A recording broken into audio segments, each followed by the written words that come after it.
Hello, everybody. Welcome back to another edition of Sportsbook Confidential.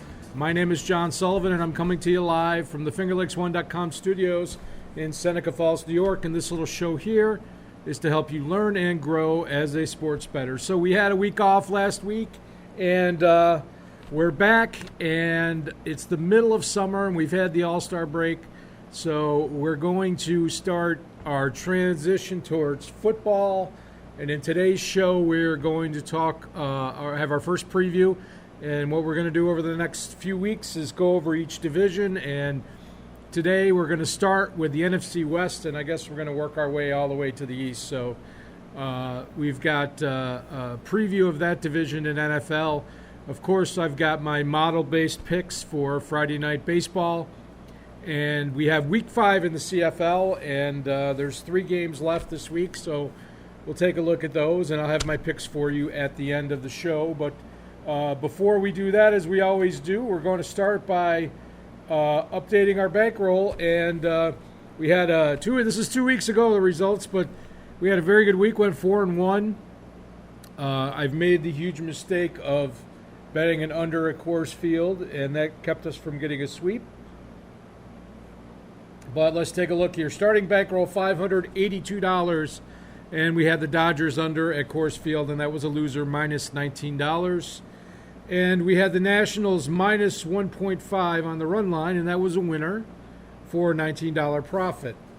We had the Braves on the money line at plus 125, and that was a profit of $24 to the bankroll. And then we had 2 plays in the CFL on that weekend, and we had the Tiger Cats under, which was a winner at plus $18, and BC Lions over, also a winner at plus $18. If you do the math, we had a $60 surge in the bankroll, so our new bankroll is now $642, and our bet size going forward, because we're selective sports bettors, we're going to divide by 30, and my bet size this week is going to be $21. So we are getting back to our starting point, and I hope that by the time we get to the NFL that we'll be in positive territory. So let's talk about the NFL. We have, the season coming up. It's usually shortly after Labor Day it starts, and we've got a perfect amount of time between now and then to go through all the teams and talk briefly about them. Now, I am not going to do position by position breakdown. What I'm going to do is give you some odds on the over-under win totals for the upcoming season, give them odds on to win the division, to win the conference, and to win the whole enchilada. And then we're going to talk about the issues that I see with each team. Now, obviously, preseason hasn't even started. We don't know which players are going to end up on the final roster. But we do know the major changes that have been made with each team and what each team needs to do to improve. So those are the things that I'm really going to focus on.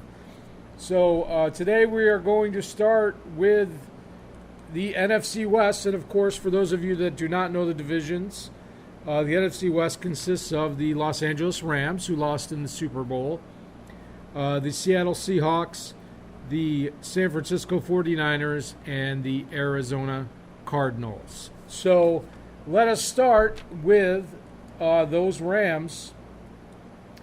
And as you can see, we have the regular season wins for the Rams over under 10.5. Now, the Rams had made it to the Super Bowl last year. I really thought they were the best team in the league, and they just hit the Super Bowl and were completely outcoached by Bill Belichick and the New England Patriots.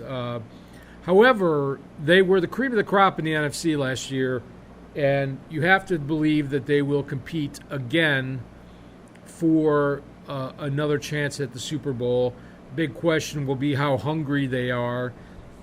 And we're taking a look at their odds to win the division. They are the favorites at minus 167. And that's actually not bad odds. If you're willing to sit on your wager for 16 weeks, it won't pay out till the playoffs start, but if they clinch the division, then you know your money's good. So something to think about there. To win the NFC, plus 575, and to win the Super Bowl, plus 1211, which is a little better than 12-1 odds. So I have instead of going over this each time with all four teams today, something I want to say about betting on to win the NFC versus to win the Super Bowl. I like to bet to win the Super Bowl, and if the team makes it to the Super Bowl, then I will be more likely to hedge by betting on the team they're facing in the Super Bowl to lock in a profit on the outcome of that game. So usually you can see win the NFC 575, win the Super Bowl 12-11. So if they make the Super Bowl, you hedge that wager against their opponent in the Super Bowl, and they could actually even be favored in the Super Bowl. You don't know, but that's a scenario where you can lock in profit for yourself. So I very rarely bet on these conference outcomes unless the odds are so egregiously, in my opinion, egregiously wrong. So let's talk about the issues for the Rams. And you can see I have written here the running game and the coaching. So as we know, in the playoffs last year, Todd Gurley, who has been the workhorse for the Rams the last 3-4 seasons, was not available for part of the playoffs. And although he was declared healthy for the Super Bowl, had a very minimal amount of touches. I want to say somewhere between 3 and 6 touches in the Super Bowl. Was very ineffective. Did not see a lot of snaps, which made plays that he was on the field and wasn't even involved in the handling of the football. It makes you wonder if he has had enough miles put on his legs and that he may not be as effective anymore and may only play in certain situations. So the Rams had C.J. Anderson for the playoffs, but if both of those players are aging, they really need somebody to fill that void. And we'll see what type of options they have during the preseason here, and I'm sure that they will come up with something. And so the other issue with the Rams this year, believe it or not, is their coach, Sean McVay. He is an excellent coach, and don't get me wrong, I think he's one of the best in the game, but people have figured out his game plan. The NFL is always about new wrinkles, and they're usually good for about a year. And what happened with Sean McVay is he's talking to the quarterback. The quarterback can only talk to the sidelines until 15 seconds left on the play clock. But the coach can still talk to the quarterback while he's at the line of scrimmage, and he's calling out reads on the defense, et cetera, et cetera.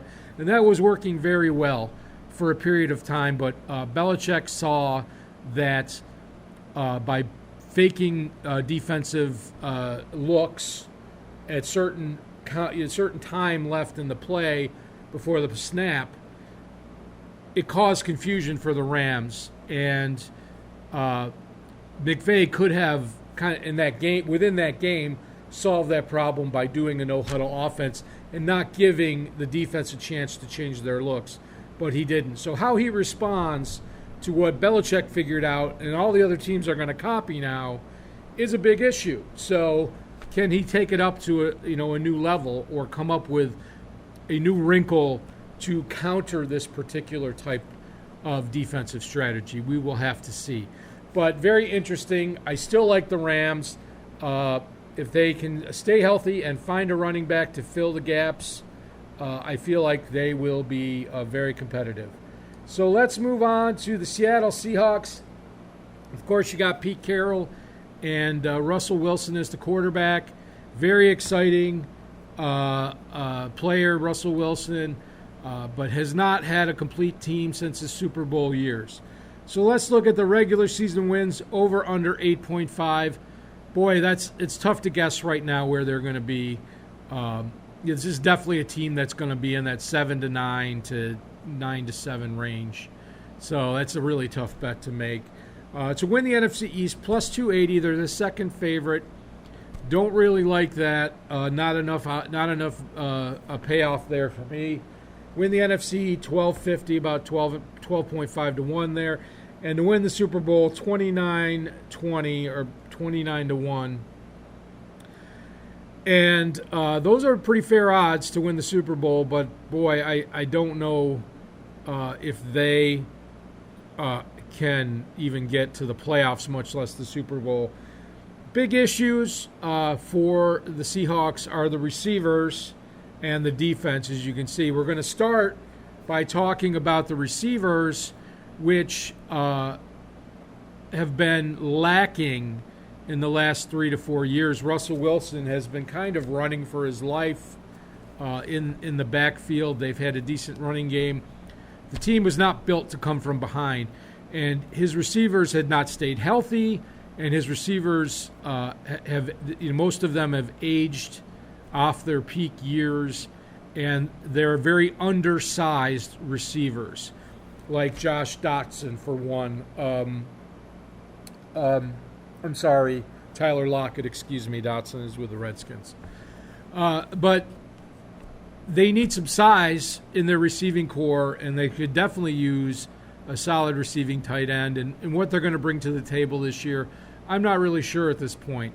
But the reason why receivers are so important is because the defense that won those NFC titles is totally dismantled.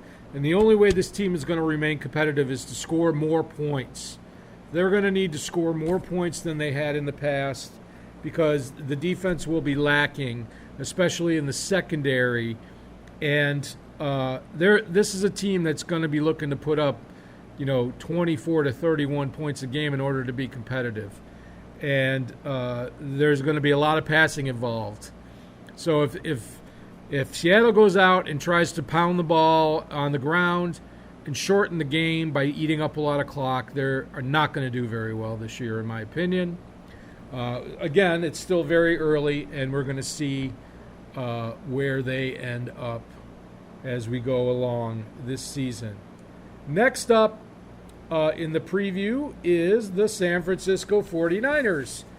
And regular season wins over under 8. Now, this really threw me a little bit for a loop because the over-under, it was really dependent upon a single player here, and that's Jimmy Garoppolo, or Jimmy G for short. As of course, his record as a starting quarterback is impeccable, almost perfect. And when he went down last year, that was pretty much the end of the season for the 49ers. They do have excellent backup quarterbacks, but they were down to their third-string quarterback in the last quarter of the season. And it was they were just not prepared for such a situation. And they have a lot of money tied up in Jimmy G. They felt like they had a window to be competitive. And it'll be interesting to see how close they can get back. If he's back on the field or not. He had a pretty significant structural injury. So, it's not a given that he's going to be back for the first game of the year. So we have them to over-under at 8. If he's back, that over is in play. If he's not, it's not. To win the NFC West, 479. I don't know. If they put it together, this is a team I feel like that could compete with the Rams if they get all their pieces in place. To win the NFC, 18.5 to 1, and to win the Super Bowl, 42 to 1. That would be a good sleeper pick for me. You need a very healthy Jimmy G. You need that healthy receiving core. And then you need to fix their other main issue, which is kicking.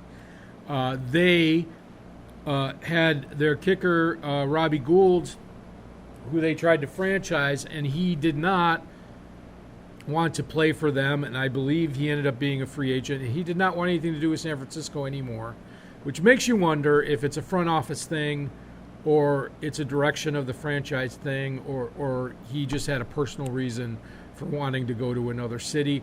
I don't really know. But if you're going to win in the playoffs, you've got to have an elite kicker. Kicking matters. I'd say it all the time. Kicking matters. And this is one of those things where they'll need to find somebody to start. They can't use a stopgap. They've got to find a good kicker, and you can't be afraid to spend a little bit of money on one. So hopefully they will have somebody in place.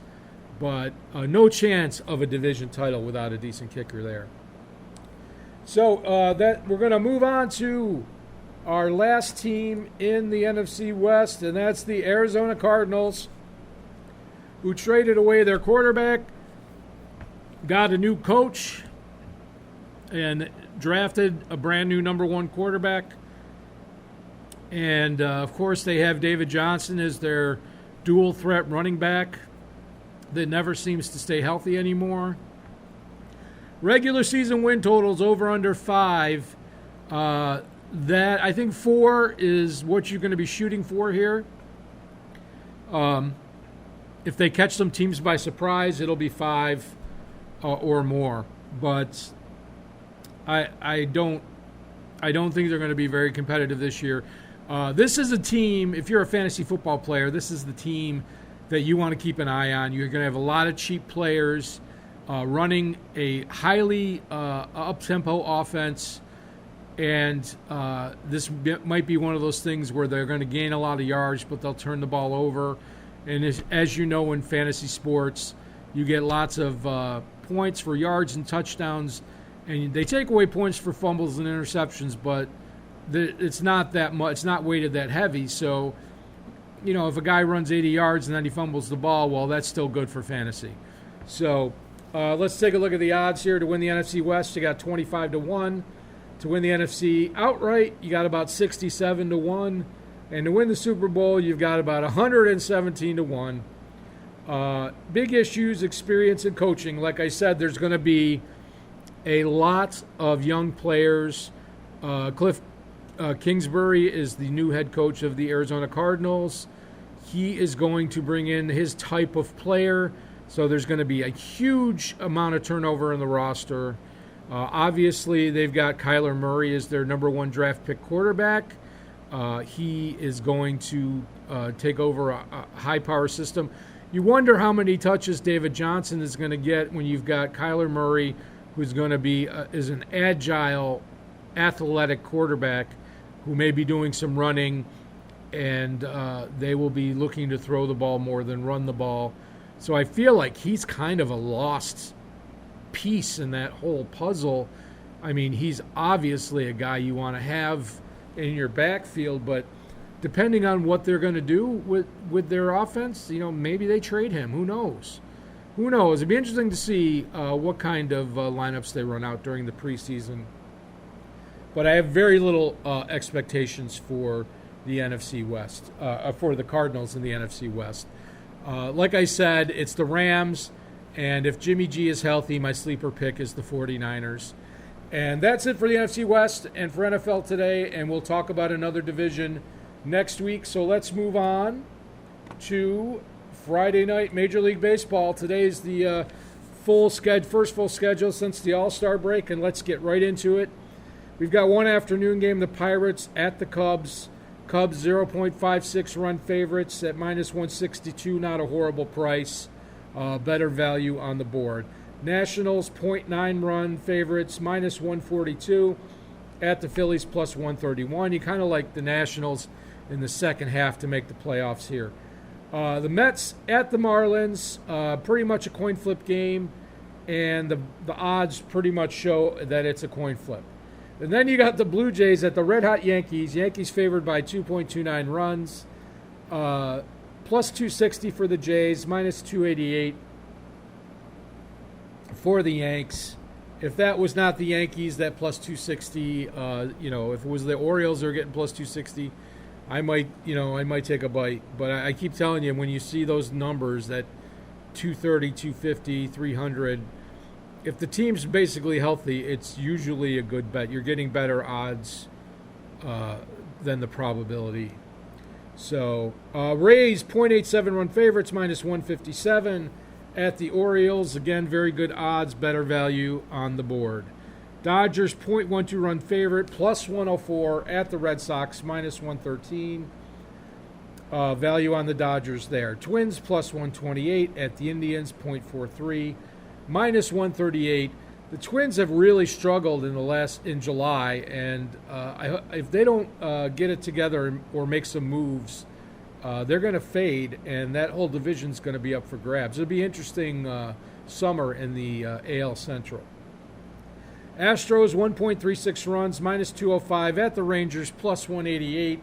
The Astros got housed last night.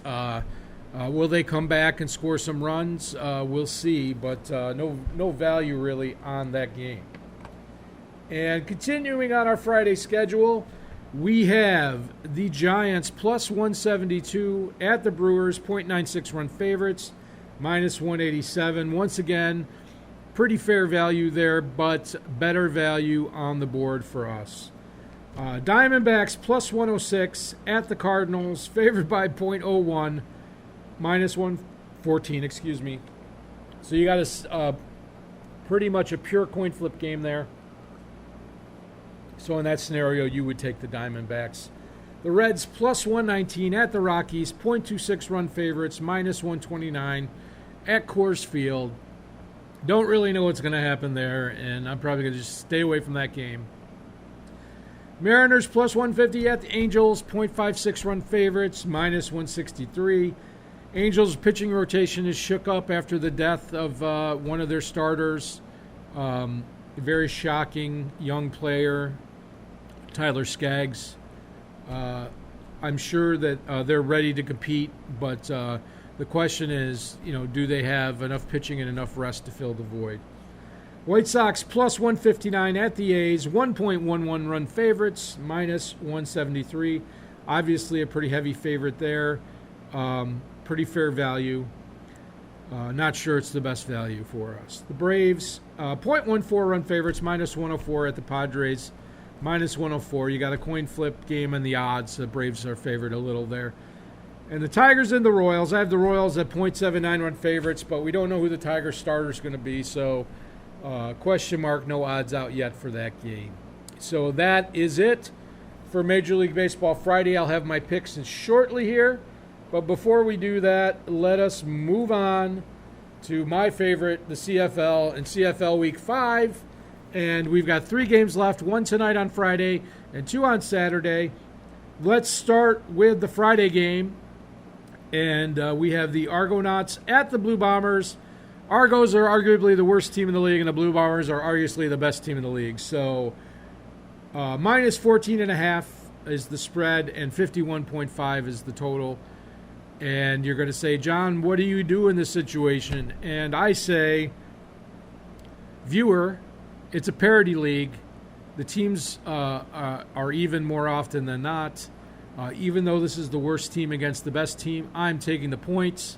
I'm taking the Argos plus 14.5 because, number one, they are starting McLeod Bethel-Thompson, who is the backup quarterback. They finally got James Franklin out of there. I do not know if he's hurt, if he's on the injured list.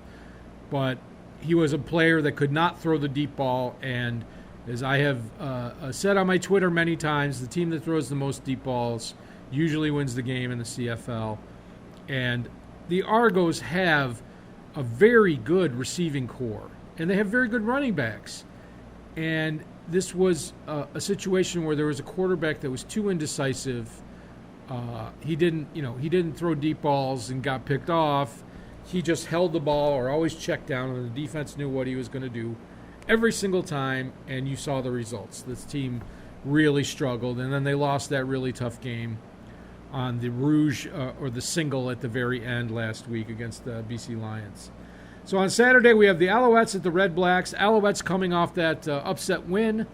The Red Blacks coming off a loss, and you've got minus 9.5 for the Red Blacks at home, 51. I believe that this game is going to be turnover central. I feel like both of these teams know each other, and There's going to be some chances taking, which will either result in big plays or big turnovers, and that usually means a higher scoring game. So I'm going over 51 if I'm betting on this game.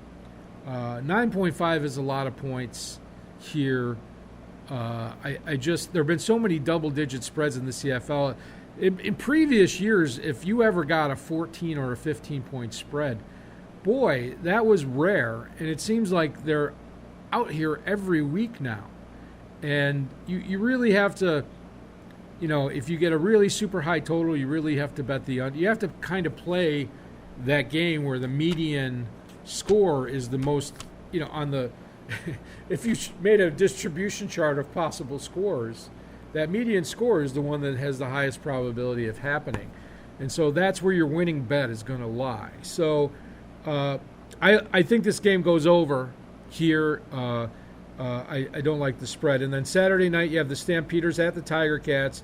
Tiger Cats minus 3.5, so you got the backup quarterback for the Stamps, Nick Arbuckle, going. He had a monster game last week against the Rough Riders. You got to like the Tiger Cats at home. They have all their players not suspended, Simone Lawrence. So total's 54.5. I actually think this could go under. It seemed, like I said in earlier weeks, that the Tiger Cats the wrinkles kind of got figured out by the other teams. Makes the scores go lower. It's up to the Stamps to see what they can put up offensively. But I would lean under in this game. So it should be fun to watch. So if you got nothing else going on Saturday, watch some football. Enjoy yourself. And so let's get it down to my picks. If I can find it, there it is. So we're going to wrap it up here, as I made a typo right there. But I got the Mets and the Marlins. Over 8 tonight, Jason Vargas going on the mound, minus 103. I got the Dodgers money line at the Red Sox, plus 105. And I got the Braves money line, Dallas Keuchel pitching at the Padres, minus 104. And then on Friday night, I got the Argonauts, plus 14.5. I've actually already bet this earlier this week at 15, minus 106. And then tomorrow night, Saturday night special, Als and Red Blacks over 51, minus 108. We'll see if we can't keep that winning streak going and boost our bankroll to a new level. So thanks for tuning in. Tried to cram everything in this half hour. It looks like we got it done. So I am going to play the outro music, and let's get some winners, folks. Take care, everybody.